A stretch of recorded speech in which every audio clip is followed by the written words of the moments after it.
Всем привет! Российский автомобильный рынок изменился до неузнаваемости. 81% новых легковых автомобилей к нам едут из Китая. Но перед тем, как рассказать все подробности, прошу вас подписаться на канал и поставить лайк прямо сейчас. За это в конце с меня не смешной анекдот. А вот с параллельным импортом дело обстоит не так хорошо, как рассчитывали. Импорт транспортных средств в Россию в 2022 году стал одной из тем обсуждений под каждым нашим видео. Так откуда больше всего везут? Если в первом квартале в сегменте новых легковых автомобилей лидировали Китай 28%, Бельгия 25% и Германия 17%, то во втором квартале ситуация кардинально изменилась. С большим перевесом лидирует Китай 81%, на втором месте Южная Корея 7%, на третьем Япония 2,6%. В сегменте автомобилей с пробегом и в первом и во втором кварталах лидировала Япония по 87%.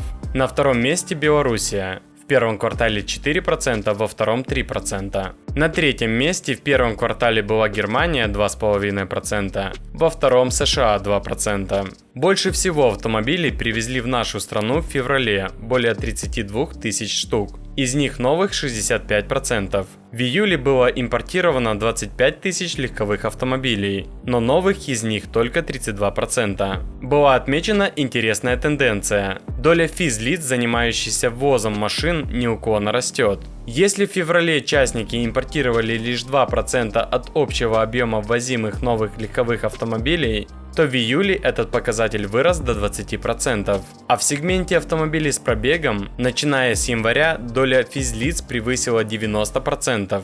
А в июле 99% бэушек было ввезено частными лицами. Что касается параллельного импорта, на который возлагали большие надежды, то в отношении автомобилей здесь пока все сложно. 15 августа глава Минпромторга Денис Мантуров сообщил, что с мая в Россию всех категорий товаров было ввезено без согласия правообладателей на 6,5 миллиардов долларов и ожидается около 16 миллиардов долларов до конца текущего года, что даже на фоне внушительного списка товаров, разрешенных для ввоза без согласия правообладателя, выглядит скромно. Если говорить о новых автомобилях, то самая большая проблема в том, что все еще действуют высокие заградительные пошлины. Разовые ввозы автомобилей осуществляются с помощью посредников, которые далее перепродают их в Россию. Но со всеми накрутками конечная цена товара выходит очень высокой, поэтому заниматься дешевыми машинами частным продавцам нет смысла. Возят, как правило, премиальные кроссоверы под заказ. Ну и обещанная мною шутка юмора.